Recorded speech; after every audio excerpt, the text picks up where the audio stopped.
The Tennis Gambling Podcast and the Sports Game Podcast Network is brought to you by Underdog Fantasy. Play Underdog Pick'em for a chance to win 100 times your money. Promo code SGPN at UnderdogFantasy.com for a 100% deposit match. We're also brought to you by Hall of Fame Bets, sports fan research platform for parlays, player props, and game lines. Download the Hall of Fame Bets app or visit HOPEBets.com. Use code SGPN to get 50% off your first month and start making smarter bets today. We're also brought to you by the NASCAR Gambling Podcast. Enter their free Daytona 500 contest for a chance to win $100 cash and a $100 SGPN gift card at sportscampodcast.com/Daytona. And welcome, everybody, to the Tennis Gambling Podcast here on the Sports Game Podcast Network. It is currently Sunday morning, early Sunday morning, roughly 1:20 a.m. Eastern Time. On February 18th, I'm your host, always, Scott Reichel, once again going solo for this pod. Should be a fun but shorter episode, only 3 matches to preview in this one as we have the final in Rotterdam, in Delray, and in Buenos Aires. We're going to preview all 3 of those. Should be fun. Before we get into any of the recap, though, from Saturday's action, we want to remind everybody to like and subscribe on YouTube. Also, a reminder, if you're listening to this on Apple or on Spotify, don't forget to rate and review the podcast to let us, to give us some feedback on how the show can improve or if you like it the way it is. And a reminder to check out the merch store on the SGPN website for Tennis Gambling Podcast merch. If you want to support the show, we got t-shirts, we got mugs, etc. Check out the merch on the merch store. But either way, time to get into the actual recap from the Saturday matches. Starting off with the lock and dog, unfortunately did not do well in those, ended up going 0-2. For the lock, we had the over, 22.5 games at minus 134 in the de Minaur and Dimitrov match. Thought it would be a longer one, thought it might go 3, did not happen. Dimitrov had some chances to break, could not convert, and de Minaur was just a little bit too solid throughout the course of that match, as he ended up winning on his birthday. So happy birthday to de Minaur, and he is now going to the final of Rotterdam, where he'll try to beat Sinner for the first time. As for the dog, ended up staying in Rotterdam, had the over 22.5 games in the Sinner and Greek Sport match at plus 116. Kind of went out on a limb there based on Greek Sport's form in front of the home country fans and the fact that he had been doing well in the past against Sinner in terms of keeping it competitive. Sinner had beaten him every time, but we thought Greek Sport might be able to force a breaker and maybe would be able to force a third set. Didn't happen. Sinner hit the ground running. He was great early. Greek Sport had a chance late in that second set to maybe make it interesting, but he couldn't do it as Greek Sport ended up losing in straight sets. So went 0-2 there. I'll look to, once again, get back on track here on Sunday. As for the actual semifinal recaps, trying to go through everything in order. Going to start off in Rotterdam. Kind of just went through the 2 matches. The 2 favorites won comfortably in straight sets. Kind of the story of the day, though, as all of the matches, including the women's final in Doha, which Swiatek ended up winning in straight sets.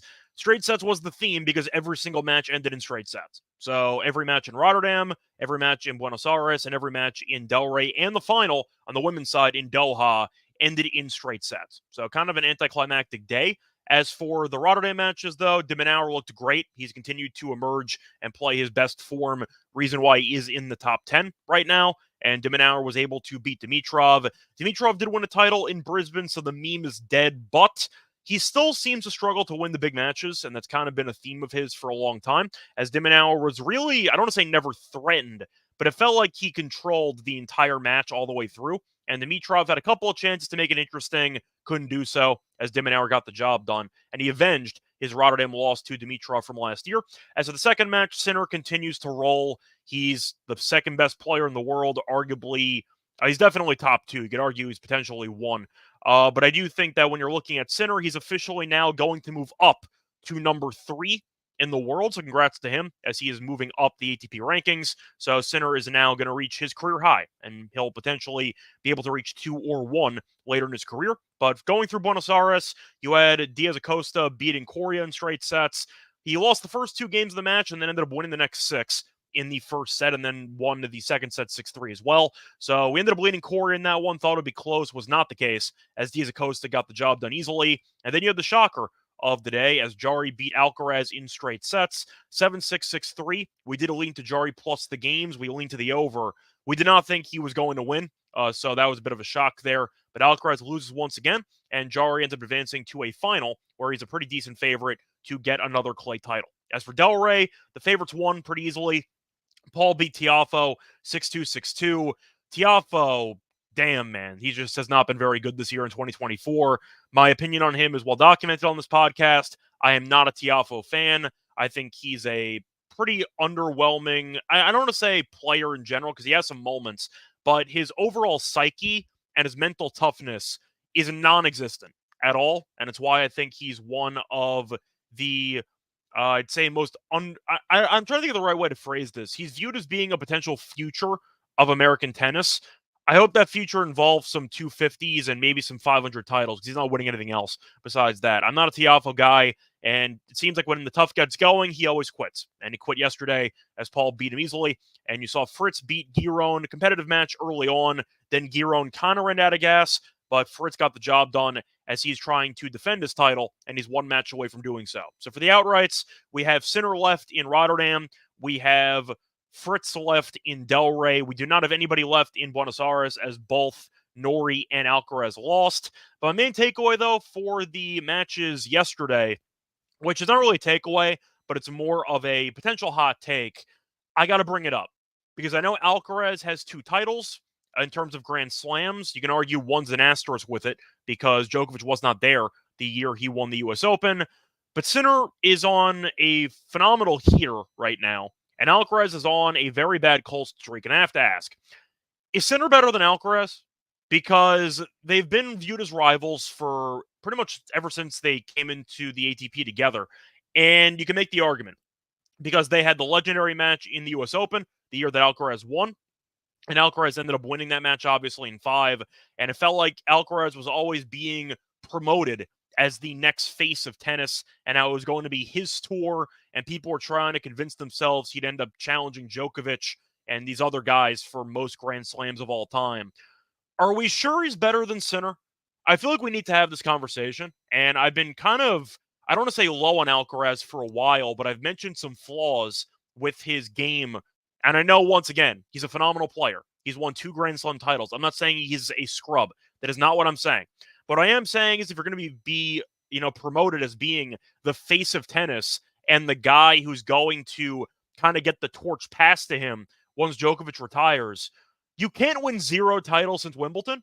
He's won 0 titles. I feel like I got to talk about it. And Sinner's been on the warpath. He's been phenomenal. We saw him win the Australian Open. We've seen him win pretty much every single event in his path, including the Davis Cup, where he was able to beat Djokovic and eventually beat de Minaur in the final there with Australia. But you're looking at Alcaraz's recent slump and the reasons for it.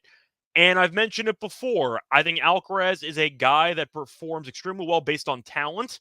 The mental aspect of the game for him, I think, needs some work. I think Alcaraz is not the greatest problem solver on the court. I think he relies heavily on his coaches to do that. And that was one reason why he was able to win in Wimbledon. His coaches started to tell him to take a little bit off the forehand, increase the height on it, and that definitely allowed him to get back on track and to win the 5th set there. But it seems like since Wimbledon, Alcaraz, whenever he runs into an opponent that's giving him a hard time, he makes virtually no adjustments, and it seems like he's just trying to get by his opponents on sheer talent as opposed to trying to change up the actual, I'd say, way the points are being constructed, the way the match is unfolding. And Alcaraz just keeps trying to smash his head against the wall, hoping that eventually he'll be able to wear it on his opponents. And it hasn't worked. And I feel like I got to bring it up again. I mentioned it before in the past, but it feels like Alcaraz, once again, can make every shot on the book. We know the talent is there. We know that, of course, the skill is undeniable. But it feels like Alcaraz will always try to hit through his opponents instead of trying to change things up, maybe slicing a bit more, coming to the net more, basic stuff just to give his opponent something to think about. And it really feels like Alcaraz doesn't do any of that. Alcaraz is so focused on winning his way, and it feels like when things don't go well, his plan A is not going according to plan. He does not really have many plan Bs or plan Cs. And that's one issue I've mentioned before that I have to mention. Now, Alcaraz, of course, is still very young. I'm not writing him off. I'm not nuts. But I'm going to tell you at this point, Alcaraz needs to improve the mental aspect of his game if he wants to even have a shot at Djokovic, which he does, which he's not going to have. He's not going to get Djokovic winning 24, 25 Grand Slams. It's not going to happen. I'm telling you that right now. But I feel like we have to have a conversation about Alcaraz because people keep waiting for him to dominate the tour. And I'm telling you right now, if I had to pick one guy for the rest of 2024 and maybe onward, Sinner or Alcaraz, I might take Sinner. I'm just telling you, like, I think Sinner might be better than Alcaraz, and people are not ready to have the conversation yet. I'm ready to have that conversation. But 0 titles since Wimbledon for a guy like Alcaraz who has that much talent is extremely disappointing. And I have to mention it because if I put the banner right now that says Alcaraz has no titles since Wimbledon, you'd probably assume I'm lying. You'd probably assume that I forgot a tournament here or there. I probably am missing something in Alcaraz I'm being a hater towards. I'm not. He literally has 0 ATP titles since Wimbledon. And that's inexcusable for a guy that's supposed to be the future face of the sport. Either way, though, that's kind of the only thing I have to really talk about for the actual recaps of yesterday. Nothing else to add. Paul won comfortably against Tiafoe. Fritz has been in great form this season, which is why he rejoined the top 10. I got nothing more to add. So let's move on to the actual previews for the Sunday matches. Starting off with the Rotterdam final, which will be between Sinner and de Minaur. Not exactly a shock this is the matchup, but here we are, as Sinner is around a minus 400 favorite, and de Minaur is around plus 320 the other way. As for the over-under, it is around 22 flat. You can kind of alternate. If you want to take 21.5, you can. If you want to take 22.5, you can. 22 flat is kind of the main line, but 21.5 you can find at minus 115.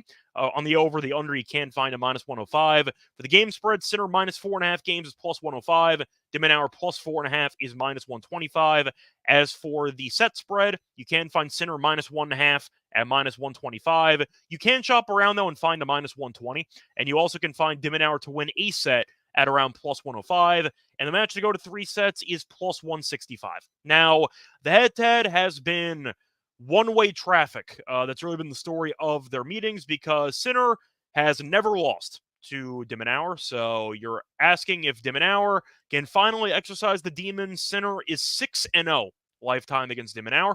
So we'll see if history repeats itself or if de Minaur, who's in great form, I know Sinner's in the best form of his career.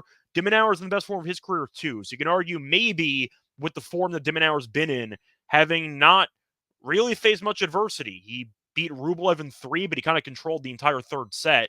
Only said he's dropped in the entire event. Same thing with Sinner, who dropped the set to Monfils and has kind of coasted ever since.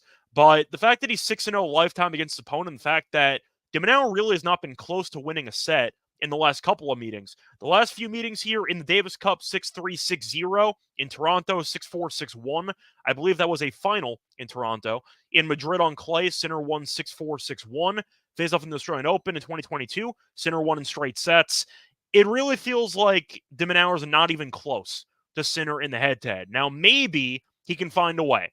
Am I picking that to happen? No. I think Sinner's going to win in straight sets. The reason why I picked him to win the event, it's why I think he might be, you can argue, maybe the best player in the world. I think he's currently at 2. I would still put Djokovic ahead of him. But the point is, Sinner, I think there's a certain tier differential between Sinner and de Minaur. De Minaur is a very, very solid player. You could probably group him with the back end of the top 10 if you want to throw him in the... I don't think he's good enough to be in the Medvedev territory, but there's an argument where he's kind of that guy, the Rublev tier. We'll put him in the Rublev tier, where you wouldn't pick him to win a Grand Slam or to even make a semi, but you would pick him to potentially win a random 500 or a 1,000 because we know how good he is. So I think the Rublev tier is a pretty good spot for de Minaur. Sinner is in the Djokovic tier. I mean, it's not even close. You're just looking at those two guys, Sinner especially in 2024, and nobody's even close to him. It just feels like Sinner is going to win in straight sets again. He lost in the final last year to Medvedev. He's got a good revenge spot here. I know that de Minaur has been in great form, but when the head-to-head is 6-0, I got to see something before I pick you to pull off the upset. You can argue 400 is a bit cheap. I understand why this line is at 400. It's because de Minaur's form has been undeniable. He's been really good. But Sinner's serve is better. Sinner's return game is solid. And the firepower is going to push de Minaur around the court. I got to go with Sinner here. I think he wins in straight sets. Give me Sinner straight sets at around minus 130, minus 135. I did find a minus 120, so I'm going to go with that. But I think Sinner wins in straight sets. I think you might end up seeing maybe a breaker. But give me, if I had to guess the actual score line, 7-6, 6-3, 6-4, 6-4. I think de Minaur is going to maybe have a couple breakpoint chances early on, but Sinner is just too solid. I can't go against him. I'm giving Sinner the Djokovic treatment. I just think he finds a way. Give me Sinner in straight sets at minus 120. Moving on to the next matchup, you have Buenos Aires. You have Jarry taking on Diaz Acosta, where Jarry is around minus 162 and Diaz Acosta is around plus 142. Over-under is set at 22.5 games. The over in this one is minus 110. The under is minus 110. The game spread, Jarry minus 2.5 games is minus 105. Diaz Acosta plus 2.5 is minus 115. As for the set wagering, the over 2.5 sets is around plus 130, and you can find Jarry to win in straight sets at plus 160. Diaz Acosta to win in straight sets is plus 300. Diaz Acosta to win a set is minus 200. Now, the head-to-head here is kind of interesting because Jarry is ahead 3-0 in the head-to-head. However, all 3 meetings went to a deciding set. So you've seen close matchups. Jarry's been on the right side of each of them, which tells me that I think Jarry in 3 is a good value play for this spot. Now, I do like the over because I think that both players have different styles in a way, where Jarry can use the serve, the volleying, the insane amount of firepower. Diaz Acosta, though, with the lefty topspin, has been nasty in Buenos Aires. The way that the ball jumps off the court, like by people's heads from the topspin that he generates, is incredible to watch, and I do think that's going to result in a pretty even matchup. I think that minus 162 is an understandable price based on Jarry's reputation and the fact that he has won an ATP title before, or a couple on clay. But I do think that Diaz Acosta is a bit mispriced here. I think it should be closer to Jarry minus 130 if I had to price it.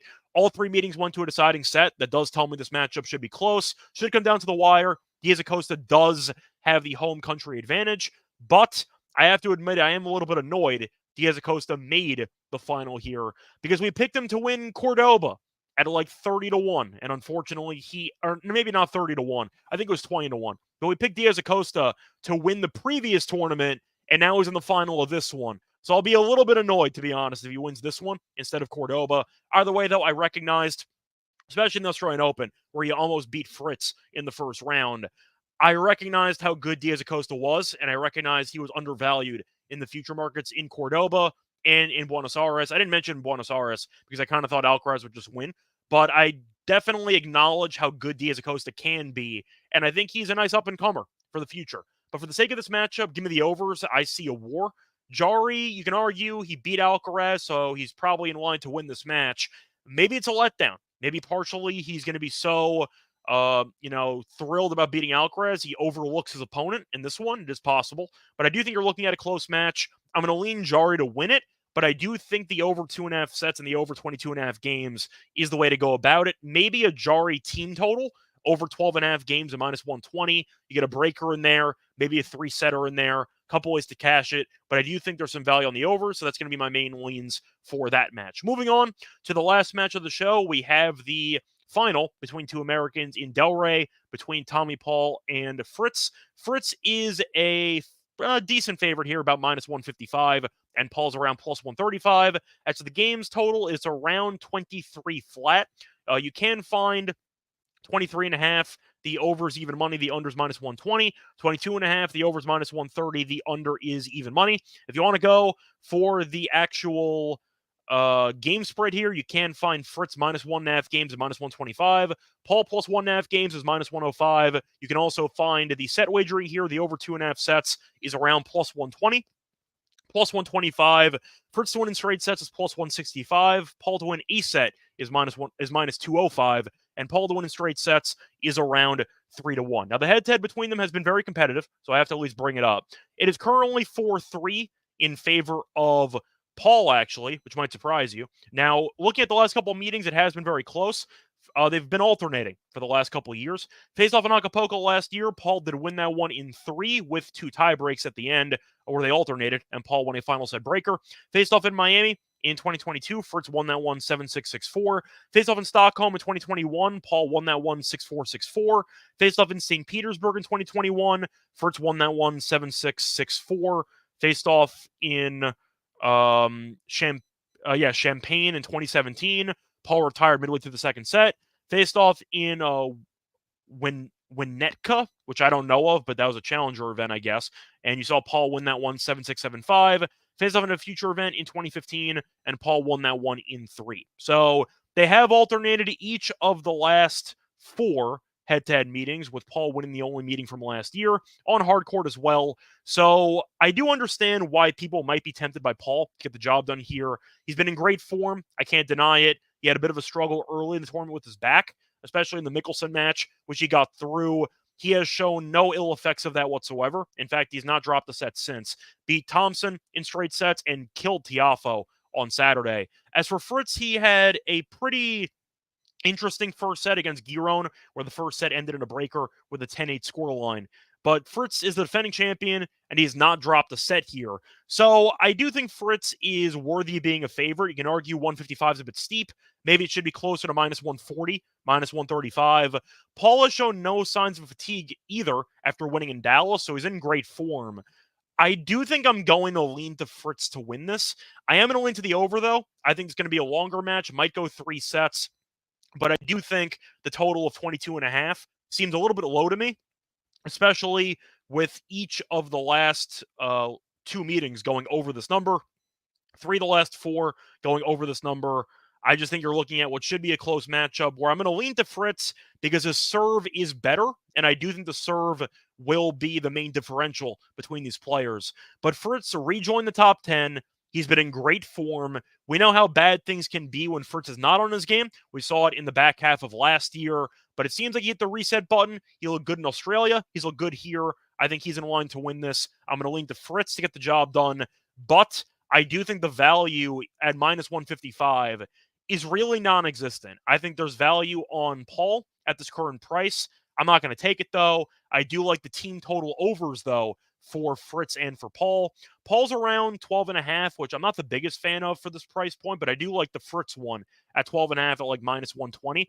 I think Fritz can win a breaker. We've seen a couple of those in this event. I think you might see a 3-setter. A couple ways to get there, but I am going to lean to Fritz team total over 12.5 games here. He could lose the match and still win this. So I think there's definitely a couple ways to get there, but I think Fritz, I'm going to lean to slightly as the favorite to win it, but the value at minus 155 is really not there. I would advise you to take the over instead. Now that's going to wrap it up for the actual 3 championship matches taking place on Sunday in Buenos Aires, in Delray, and in Rotterdam.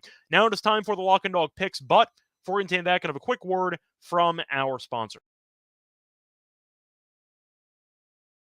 We're brought to you by the SGPN Daytona 500 contest. Rev up those engines. NASCAR is back. Check out the NASCAR Gambling Podcast. Rod and Cody have you covered for all things NASCAR and racing, from trucks to Cup to IndyCar to F1. This show gives you the drivers to watch and the most profitable picks for the weekend of racing. Enter their free Daytona 500 contest for a chance to win a $100 SGPN gift card and $100 cash. Go to sportsgamepodcast.com/Daytona, sportsgamepodcast.com/Daytona. We're also brought to you by Underdog Fantasy. Underdog Fantasy has a way to play alongside your favorite fantasy players all season long. NBA, NHL, and college basketball, simply pick higher or lower on your favorite players' fantasy stats and cash in. You can win 100 times your money with some spicy plays. So watch along, make your picks, and maybe make a little money over on Underdog's mobile app or website, underdogfantasy.com. Remember, when you sign up, use the promo code SGPN. Underdog will double your first deposit up to $100. Underdog Fantasy, promo code SGPN. We're also brought to you by Hall of Fame Bets. Win bigger, betting smarter this NBA season with Hall of Fame Bets, sports bet analytics platform for parlays, player props, and game lines. Research every NBA and soccer bet historical stats and data. Enter any parlay idea into Hall of Fame Bets' revolutionary parlay optimizer tool to get hit rates broken down by leg, as well as an expected probability for the entire parlay. Sort all players by hit rate for any bet, or in which players are hot and which picks have value. Stop betting in the dark and join over 30,000 users researching with Hall of Fame Bets to craft more intelligent, data-driven parlays. Download the Hall of Fame Bets app or visit HOBets.com. Use code SGPN to get 50% off your first month today. Start researching, start winning with Hall of Fame Bets. Welcome back, everyone, to the Tennis Gambling Podcast. Just finished recapping the semifinal matches on Saturday in Buenos Aires, in Delray, and Rotterdam. Then we previewed the final matches for Sunday in those 3 tournaments. Now it is time to get into the actual lock and dog picks for the show. Starting off with the lock, I am going to go to the last match we talked about. I am going to look at the matchup between Fritz and Paul. Give me the Fritz team total over 12.5 games here at minus 120. Fritz has gone over this number in 2 of the 3 matches he's played in this event. He's also had at least 1 tiebreaker in 4 of his last 6 matches, including 2 of the matches here. He had a breaker against Giron in the Saturday match. He also had a breaker in the first round against Borges. We know Fritz is a good server, not always a great returner. I think you might get a breaker here, maybe a 7-5. Couple ways for Fritz to get there, though. You're also looking at the head-to-head matches, and Fritz has gone over this number in 5 of 6 head-to-head meetings. They faced off 7 times technically. One of them, Paul retired in, so I am going to ignore that. But Paul's gone over in 5 of the 6 head-to-head matches that were completed, so I do think you're looking at a good body of work to draw from. You're looking at the head-to-head meetings. You're looking at the matchups in Delray. It seems like Fritz is very capable of winning matches, winning tie breaks, and I do think you're looking at Fritz probably going to at least 1-7-5 or 7-6 set, or maybe Fritz goes to 3 sets. Couple ways to get there, but I do think 12.5 for a team total is a pretty good price. Give me the over as my lock. For my dog, I am going to go to the matchup in Buenos Aires between Diaz Acosta and Jarry. Give me the over 2.5 sets at plus 130. Very interesting matchup where Jarry has a lot of firepower, very tall, and he definitely can unload on the tennis ball, while you're looking at Diaz Acosta, who can generate a lot of topspin with his lefty forehand. And I do think you're looking at what should be a pretty unpredictable match, and we have seen the head-to-head suggest that, because each of the 3 head-to-head meetings, whether it was on clay or on hard court, went to a deciding set. So the fact is, we've seen them face off against each other before. It has been competitive, has been very up in the air, and expecting history to repeat itself once again at plus 130 is a very good price in my opinion. So that's why I'm going to take that as my dog. So once again, my picks for the show, the lock is going to be on Fritz, team total over 12.5 games at minus 120, and my dog will be on Diaz Acosta and Jarry over 2.5 sets at plus 130. That's going to wrap it up for this episode. You can find me on Twitter at Reichel Radio. You can find me on the NBA show, the MLB show, the WNBA show. You get the point. Until next time, though, for the next episode, we are going to preview 3 more events. We have Doha, we have Los Cabos, and we have Rio. So we do have a 500 event on clay. We're going to preview all 3 of those in the next episode. But until then, though, good luck to all of you and all of your bets. Bye, everyone.